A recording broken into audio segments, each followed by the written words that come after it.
व्यासपीठावरील शिवसेनेचे आदरणीय पक्षप्रमुख उद्धवजी ठाकरे,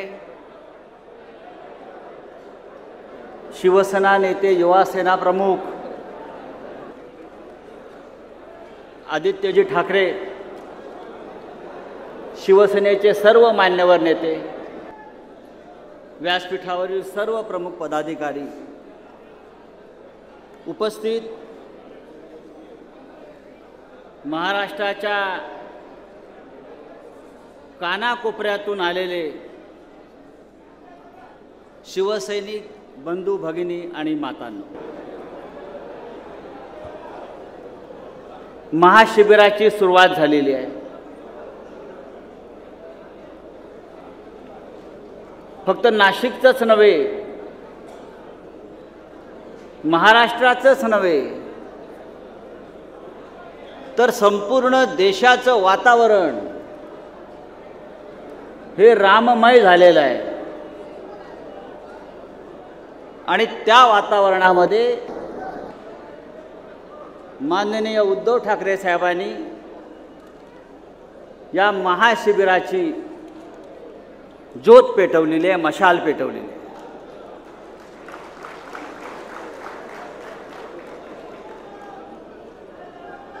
मित्रांनो, प्रभु श्री राम से हमारा पुराना नाता है.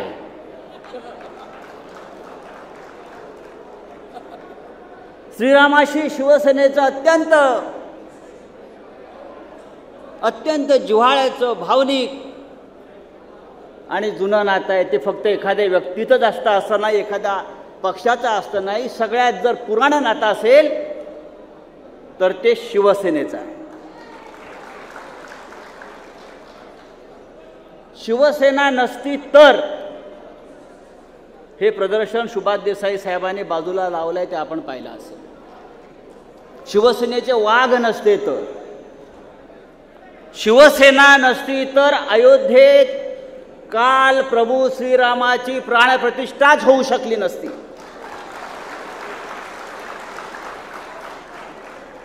शिवसेनेचे वाघ तिथे पोहोचले.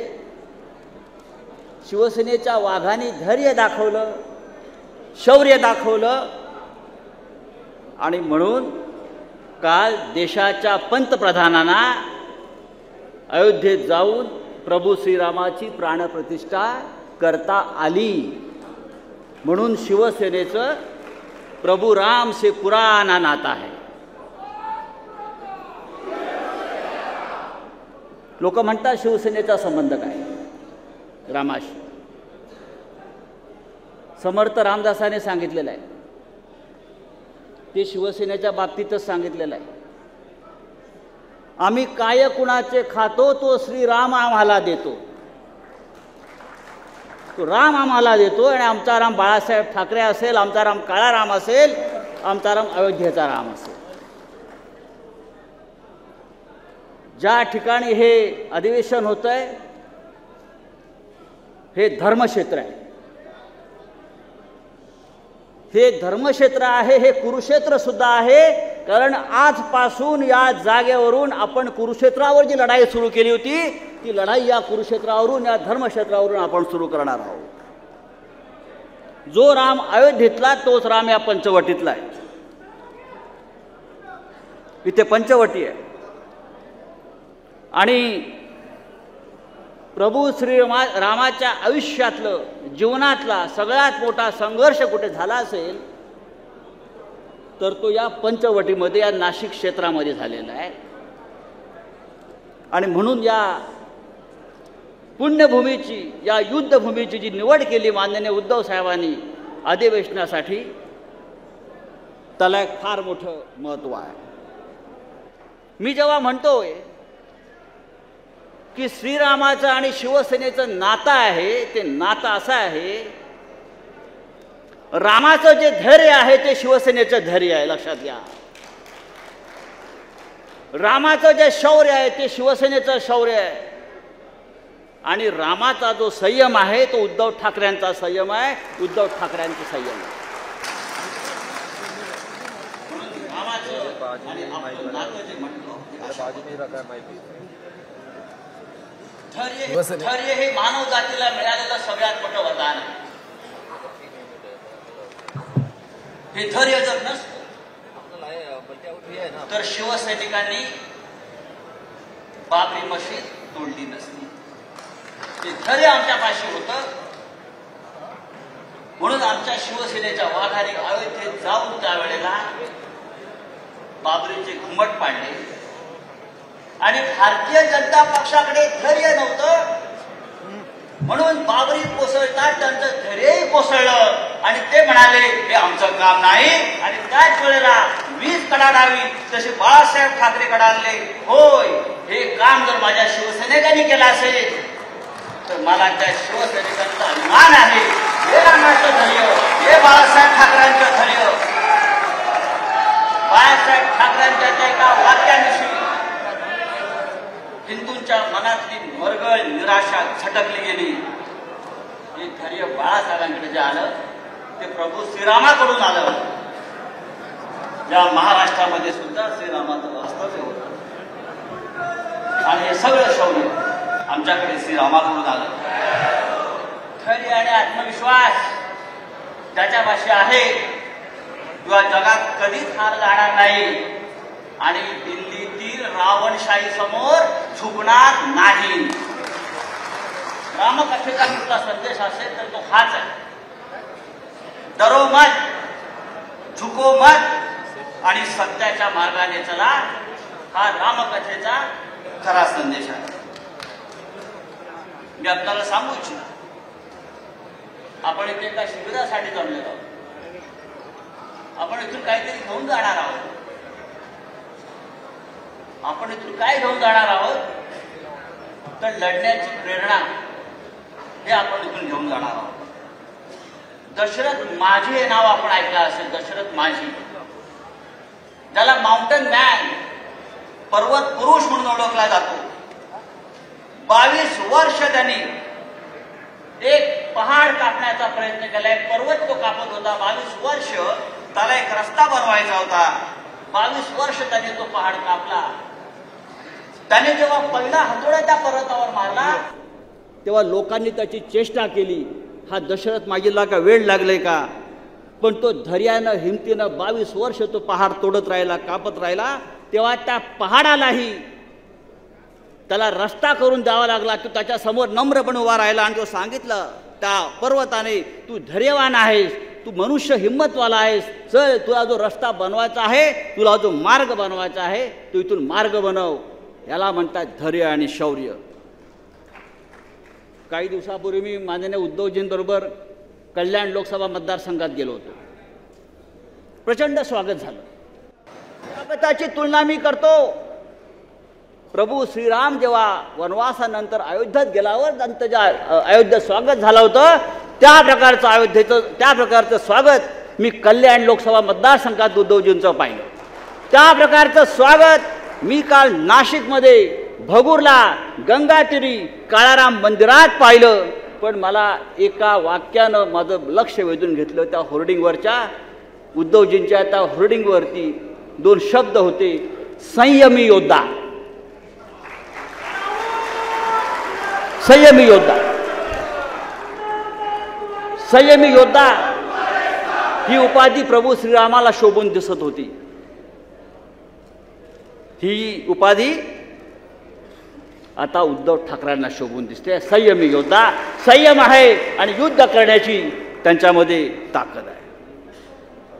रामायण अयोध्येत कमी घडलं आणि या पंचवटीत जास्त घडलं.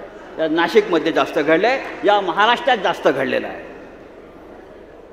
रामाने जे अतुलनीय धैर्य दाखवलं ते या पंचवटीत दाखवलेलं आहे.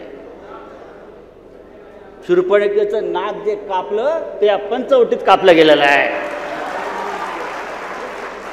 आणि रावणाविरुद्ध युद्धाची जी प्रभू श्रीरामानं तुतारी फुंकली ती सुद्धा या पंचवटीतून फुंकलेली आहे.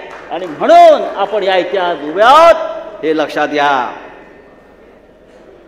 प्रभू श्रीरामाच्या हातामध्ये धनुष्यबाण आहे. मला आता असं वाटायला लागलं उद्धवजी, हळूहळू प्रभू श्रीरामाच्या दुसऱ्या हातामध्ये मशाल येईल. रामालाही वाटेल आता धनुष्य नको, आता मला मशाल हवी आहे, आणि ही मशाल रामाच्या हातात घेऊन हा प्रभू श्रीराम या महाराष्ट्राला नव्हे तर संपूर्ण देशाला एक प्रकाशमान केल्याशिवाय राहणार नाही. श्रीरामावरती कोणाचा अधिकार नाही. कणाकणात राम आहे, मनामनात राम आहे, या महाराष्ट्राच्या माती मातीत राम आहे, आणि फक्त शिवसेनेमध्ये रामाचा प्राण आहे. लक्षात घ्या, हे ढोंग नाही आहे. 33 कोटी देव आहेत. खैरे साहेबांना जास्त माहीत असेल. 33 कोटी देव आमच्या हिंदूंचे आहेत. पण आपण पुजतो किती देवांना? आपण विठ्ठलाला पुजतो, आपण रामाला पुजतो. पण रामाचं धैर्य इतर कोणत्या देवात मला कधी दिसलं नाही, जरी आमचे देव असले तरी. विष्णूचा अवतार 13वा अवतार जन्माला आलेला आहे. भारतीय जनता पक्षामध्ये विष्णूचा 13वा अवतार जन्माला आलेला आहे.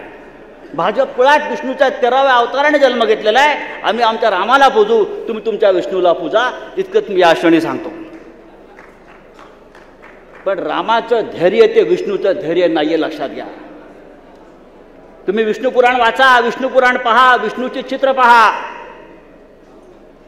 विष्णूचं धैर्य हे कुंपणावरचे धैर्य आहे, तटस्थ धैर्य आहे. विष्णू शेषनागावर पहुडलेले आहेत. वरती फण्याचं छत्र आहे, लक्ष्मी पाय चेपते आहे, आणि मग तिथून विष्णू संपूर्ण जगाचे हाल अहवाल पाहतायत. पण रामाचं धैर्य जे आहे हे असत्याविरुद्ध पुकारलेलं धैर्य आहे. रामाचं धैर्य जे आहे हे नीतिमत्तेसाठी पुकारलेलं धैर्य आहे. आणि रामाचं धैर्य जे आहे हे रामराज्यामध्ये हुकुमशाहीचा पराभव व्हावा आणि लोकशाही स्थापन व्हावी आणि शिवसेनेवरील अन्याय दूर व्हावा, यासाठी रामाचं धैर्य असं मी मानतो. मी मगाशी संयमाचा उल्लेख केला. प्रभू श्रीराम युवराज होते, प्रभू श्रीराम राजा होता. पण जेव्हा त्याच्यावरती अन्याय झाला तेव्हा त्याला भडकवण्याचे कमी प्रयत्न झाले असतील? पुत्र म्हणून त्याला चिथवण्यात आला असेल, युवराज म्हणून त्याला भडकवलं गेलं असेल, योद्धा म्हणून त्याला चेतवलं असेल, बऱ्याच गोष्टींनी त्याला भडकवलं असेल. पण राम शांत राहिला आणि राम संधीची वाट बघत राहिला. जसे माननीय उद्धव ठाकरे संयमानं संधीची वाट बघतायत, त्याप्रमाणे श्रीराम सुद्धा त्यावेळेला एका संयमाने, एका धैर्यानं वाट पाहत राहिला. किती अवघड प्रसंग रामाच्या आयुष्यामध्ये आला. एका बाजूला त्याच्या राज्याभिषेकाची तयारी सुरू आहे. अयोध्या सजली, अयोध्या नटली, अयोध्या रंगली आहे. जेवणावळी पंक्ती उठतायत, हवन चालू आहे, संगीत, मेहंदी, बारात, सर्व काही सुरू आहे. अनेक राजघराणी लग्नाला पोचलेली आहेत. वस्त्र तयार आहेत, अलंकार तयार आहेत. राजपुत्र शपथ घेणार म्हणून सचिवांची, त्यांच्या ओएसडींची लगबग सुरू आहे. त्याच वेळी एक GR येतो, एक सूचना येते. प्रभू श्रीरामा म्हणजे श्रीरामा, राज्याभिषेक वगैरे नाही. कोट उतरवा, वस्त्र उतरवा, वल्कल नेसा, आणि आपण आता वनवासाला चला. पुढली 14 वर्ष आपल्याला या प्रकारचं जीवन जगायचं आहे. किती कठीण प्रसंग आलाय की हातातलं राज्य जात आहे. राजपुत्र, आपण राजपुत्र आहोत, हे सुद्धा जात आहे आणि आपल्याला वनवासात जावं लागतं आहे. पण रामाचा संयम बघा, जो उद्धव मी नेहमी उद्धव साहेबांमध्ये आपल्या पाहतो. रामाचा संयम पहा. राज्याभिषेक होऊन मी राजा होतोय, अयोध्येचा स्वामी होतोय, यावर त्याला आनंदाचा उकाळ्या फुटत नाही आहेत. आणि मला सीतेसह, लक्ष्मणासह वनवासात जावं लागतं आहे, म्हणून तो निराश आणि दुःखी सुद्धा नाही आहे. हाच तो संयमी राम. आपण आज काय पाहतो? एखादा अधिकाऱ्याला, आपण मंत्री होतात, आदित्यजी सगळे मंत्री होतात, एखादा अधिकाऱ्याला तुम्ही सांगितलं तुझी चंद्रपूरला बदली करतो, गडचिरोलीला बदली करतो, नको नको नको मला जंगलात पाठवू नका म्हणतात. संपर्क प्रमुखांना म्हणालो जरा चंद्रपूरला काम करा, नको दुसरा एखादा जिल्हा द्या म्हणतात. पण प्रभू श्रीराम हे आपलं राजपाट सोडून हे जंगलात निघाले. त्याने विचारलं नाही. आपण म्हणतो विमान जात आहे का तिथे, हॉटेल आहे का तिकडे, रस्ता आहे का तिकडे. एक गोष्ट आपण इथे समजून घेतली पाहिजे, जो आजच्या या महाशिबिराचा खरा सार आहे आणि तो सार रामकथेमध्ये आहे. म्हणून मी आज रामावर बोलतोय, राजकारणावर बोलत नाही. याच्या महाशिबिराचा जर मुख्य सारांश कोणता असेल तो रामकथेमध्ये आहे, तो रामामध्ये आहे. दशरथ पुत्र राम जोपर्यंत अयोध्येत राहिला तोपर्यंत तो युवराज म्हणून जगला, राम बनून जगला. तो श्रीराम होता. पण राम जेव्हा संघर्ष करून जंगलातून बाहेर आला तेव्हा तो भगवान राम झाला, मर्यादा पुरुषोत्तम राम बनला. यातून आपण शिकायला पाहिजे की आपण जेव्हा संघर्ष करतो आणि संघर्षातून पुढे जातो तेव्हा आपल्याला देवत्व प्राप्त होतं. धैर्य, हिंमत आणि संघर्ष यातून रामाला भगवान राम बनवलेला आहे. हे अद्भुत धैर्य होतं. रामाचा काय कमी अपमान झाला? रामाचाही अपमान झाला, पदोपदी अपमान झाला, जंगलात अपमान झाला, राजमहालात अपमान झाला, सर्वत्र रामाचा अपमान झाला. तो रामानं सहन केला आणि फक्त अपमान करणाऱ्याकडे एक कटाक्ष टाकून राम पाहत राहिला. वेट अँड वॉच, माझी सुद्धा वेळ येईल, आमची सुद्धा वेळ येईल. उद्धव साहेब, वेट अँड वॉच, आपली सुद्धा वेळ येईल. एका गोष्टीचा विचार केला पाहिजे आपण. कंटाळला नाहीत ना रामकथा ऐकून? आता म्हणतो संजय राऊत काय बोलताय, विषयाला सोडून बोलताय. एक विचार करा, राम निघालेला आहे, अयोध्येतून निघालेला आहे, भरजरी वस्त्र घालून निघालेला आहे. हे मी यासाठी सांगतोय की शिवसेनेचा जो आत्मा आहे तो रामकथेमध्ये आहे. शिवसेनेचा जो संघर्ष आहे तो रामाच्या संघर्षामध्ये आहे, तो लक्ष्मण सीतेचा त्यागामध्ये आहे. शिवसेनेचा जो आत्मा आहे तो रावणाच्या पराभवामध्ये आहे. हे लक्षात घ्या. म्हणून तुम्हाला मी आज वेगळ्या पद्धतीने सांगण्याचा प्रयत्न करतो आहे. राम जेव्हा निघाले अयोध्येतून, उद्धव साहेब, आदित्य, राम जेव्हा अयोध्येतून निघाले, वल्कले नेसून निघाले, त्या काळातलं ते सगळ्यात मोठं या भूमीवरचं खानदान होतं. त्याच्या तोडीचं खानदान, रामाच्या तोडीचं खानदान, रघुवंश या पृथ्वीवर नव्हतं. तरी त्यांच्या नशिबी वनवास आला. हिंदुस्थानात जे जे काही भव्य दिव्य घडलं होतं ते त्याच्या कुटुंबातून घडलं होतं. अनेक योद्धे त्या कुटुंबात निर्माण झाले होते. रघु, दिलीप, पुरुरवा, दशरथ, भरत, ज्या देशाचं नाव भारत जे पडलं ते त्या कुटुंबाच्या भरत या माणसावरून पडलं होतं. त्याच्यासारखा योद्धा त्या कुटुंबात निर्माण झाला नव्हता. राम जेव्हा निघाला तेव्हा संपूर्ण प्रवासामध्ये अनेक राजांची राज्य होती. त्यांना कळलं असेल की राजपुत्र निघालेला आहे, अयोध्येचा राजपुत्र निघालेला आहे, आपण त्याला भेटलं पाहिजे, आपण त्याचं स्वागत केलं पाहिजे, त्याला मदत केली पाहिजे. कदाचित रामानं त्यांची मदत घेऊन एखाद्या ठिकाणी त्याला वास्तव्य करता आलं असतं, पण रामाने ते केलं नाही. पण त्यांनी संपूर्ण त्या प्रवासामध्ये रामाने एक केलं. कोणत्याही राजाची, कोणत्याही वतनदाराची, कोणत्याही सरंजामदाराची मदत घेतली नाही, तर राम आपल्या सोबत सगळ्यांना घेऊन गेला. ती सामान्य माणसं होती, ती वानर होते, ती माकडं होती, आपल्यासारखी साधी माणसं होती, वंचित होते, आदिवासी होते. लक्षात घ्या, वंचित होते, आदिवासी होते, ओबीसी होते, क्षत्रिय होते, सगळे होते. आणि त्या सगळ्यांना घेऊन राम पुढे गेला. त्याला माता शबरीचे आशीर्वाद होते, कारण त्याला माहीत होतं रामाचा एक निर्धार पक्का होता. रामाचा निर्धार असा होता की ज्या अन्यायाविरुद्ध, ज्या अत्याचाराविरुद्ध मी लढायला उभा ठाकलेलो आहे, ती लढाई मला जी लढायची आहे ती धनिकांच्या मदतीने मला लढायची नाही आहे, ती अंबानी अडाणीच्या मदतीने मला लढायची नाही आहे. ती लढाई मला या माझ्या सामान्य शूर अशा योद्ध्यांच्या ताकदीवर मला ही लढाई लढायची आहे त्याने ठरवलं. आणि म्हणून रामाचं महत्त्व हे शिवसेनेसाठी अत्यंत महत्त्वाचं आहे. राम आला की रावण येतो, राम आला की रावण येतो. तेव्हा एकच रावण होता. आज आपल्याला गेल्या 25-30 वर्षात जागोजाग रावणच रावण दिसत आहेत. दिल्लीत जा रावण, महाराष्ट्रात रावण, नाशिकमध्ये रावण, किती रावण. पण एक लक्षात घ्या, आपल्याला असं वाटतं आजचा रावण अजिंक्य आहे. नाही, तो रावण सुद्धा अजिंक्य नव्हता. तो रावण सुद्धा अजिंक्य नव्हता. त्या रावणाला बालीनं सुद्धा हरवलं होतं. बाली माकड वानर होता. त्या वानराला शेषबाहूनं हरवलं होतं. बालीने तर रावणाला आपल्या बगलेत त्याचं मुंडकं पकडून त्याची धिंड काढली होती आणि किल्ल्यावर त्याला आपटून मारण्याचा प्रयत्न केला होता. त्याच्यामुळे रावण अजिंक्य नव्हता. हे डोक्यातून काढा की रावण अजिंक्य आहे सध्याचा, अजिबात नाही. विजय आपला आहे, आपण जिंकणार. हे नाशिकमधलं मी सांगलेलं सत्य आहे आणि ते सत्य होणार आहे, कारण मी रामभक्त आहे. प्रभूंना खरं वाटणार नाही,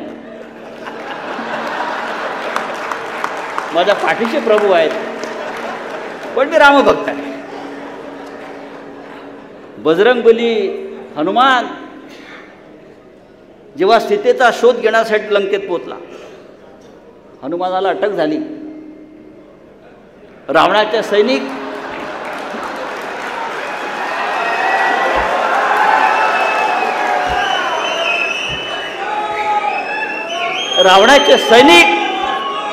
रावणाचे सैनिक त्याला जेरबंद करून रावणाच्या दरबारात घेऊन गेले. रावण हसला आणि म्हणाला, काय रे वानरा, मला ओळखत नाहीस? तुझी हिंमत कशी झाली माझ्या राज्यात येण्याची? अरे तो हनुमान बजरंगबली, अरे तुला ओळखतो ना, अरे तो तूच ना, ज्या बालीनं बगलेत पकडून तुझ्या दारावर आपटून तुला मारण्याचा प्रयत्न केला होता आणि तुझी धिंड काढली होती. त्याबरोबर रावणाचा चेहरा पडला. हे मी यासाठी सांगतोय, हनुमान भर दरबारामध्ये हे यासाठी म्हणाला, कारण त्याला रावणाचा कॉन्फिडन्स लूज करायचा होता. तुम्ही तुला मारू शत्रूचा कॉन्फिडन्स पहिला लूज केला पाहिजे. अरे कोण भारतीय जनता पक्ष, कोण नरेंद्र मोदी, कोण देवेंद्र फडणवीस, कोण अजित पवार, कोण एकनाथ शिंदे, कॉन्फिडन्स लूज करा. रावणाचा कॉन्फिडन्स पहिल्या भेटीत हनुमानानं तोडला आणि तिथेच रावण हरला. पहिल्या भेटीत रावणाचा कॉन्फिडन्स हनुमानानं तोडला. अरे तू तोच ना, तुला एका वांद्रानं आपटून मारलं होतं. पहिल्या भेटीत रावणाचा कॉन्फिडन्स हनुमानानं तोडला, म्हणून रावण रामाकडून पराभूत झाला. अरे मला एका वांद्रानं मारलं. एक लक्षात घेतलं पाहिजे, रामकथेमध्ये अनेक गोष्टी असतील. मी तुम्हाला काही उदाहरणं दिली. मला माहिती आहे वेळ संपत चाललेला आहे. रामकथेमध्ये 2400 श्लोक आहेत आणि 7 कांड आहेत. मी सांगतोय, मी अजून तुम्हाला 24 सुद्धा सांगितलेले नाहीत. रामाच्या जीवनातला सगळ्यात कठीण प्रसंग कोणता असेल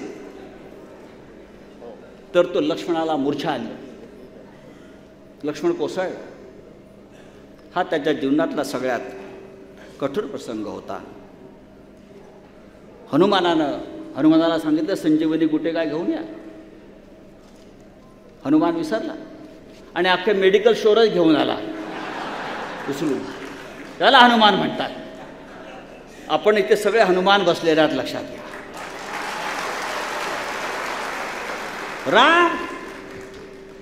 रामामध्ये उत्तम लिडरशिप क्वालिटी होती. रामासारखा नेता झाला नाही, लक्षात घ्या. राम देव नव्हता, राम नेता सुद्धा होता. रामानं काय केलं? रामाने आपल्यातल्या सामान्य वंचितांना, शूद्रांना, कार्यकर्त्यांना नेता बनवलं. त्याने बालीला नेता केलं, त्याने सुग्रीवाला सेनापती केलं. ज्या सुग्रीवाची बायको बालीनं तिचं हरण केलं होतं, बरं का, त्याने त्या सुग्रीवाला ताकद दिली आणि बालीचा वध केला आणि सुग्रीवाला नेता केला. हे रामाचं नेतृत्व गुण आहेत. रामाने एक अत्यंत महत्त्वाची गोष्ट मी सांगतो आणि हा विषय संपवतो. लिडरशिप क्वालिटी काय असते? जी आपण रामकथेतून शिकली पाहिजे, जी आपण रामाकडून घेतली पाहिजे. हनुमान कोण होता? आपल्या दृष्टीनं हनुमान एक वानर होतं, एक शेपटी त्याला आहे, आपण त्याला पूजा करतो. पण ज्या वेळेला प्रभू श्रीरामानं हनुमानाला सांगितलं की हनुमाना तू लंकेत जा आणि सीतेची ख्याली खुशाली जी का आहे तिला सांग, मी येतो आहे, काळजी करू नकोस. आपण असतं तर काय केलं असतं? आपण एखाद्या शाखा प्रमुखाला जरी काही काम सांगितलं तरी 10 वेळा त्याला समजलंय ना तुला, त्याच्यावरती अजून 2 माणसं आपण नेमतो, अरे बघ तू काय करतो आहे. त्याचा हनुमानावरती विश्वास होता. दोघांमधला संवाद इतकाच आहे वाल्मिकी रामायणामध्ये की तू जा, मी खुशाल आहे, सांग तू खुशाल राहा, लवकरच मी येतोय. आणि पुढल्या सगळ्या घडामोडी हनुमानानं त्याच्या स्वतःच्या हिमतीवर केले.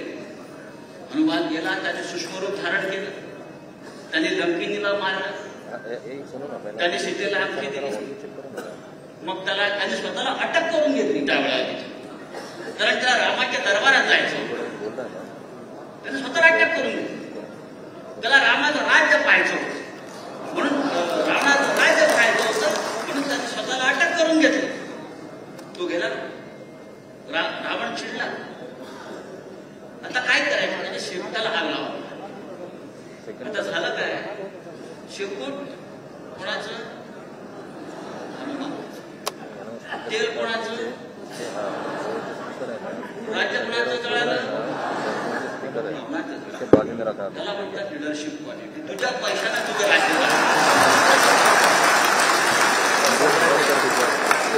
माझं काही नाही जळालंय, तुझं जळालंय. वाघाच्या शेपटीला काही दुधा पोचली नाही ते. वाघ सुरक्षित आहे, लक्षात घ्या. वाघाच्या बसण्यावर सुरक्षित आहे.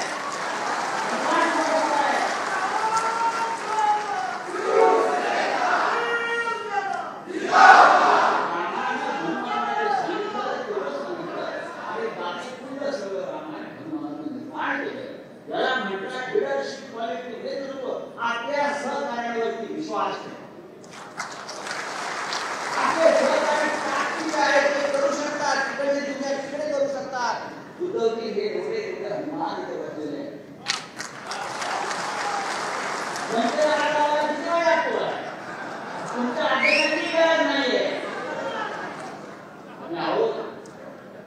आजच्या महाशिबिराचं वैशिष्ट्य तेच आहे. उद्धवजी आणि आहोत हे सगळ्या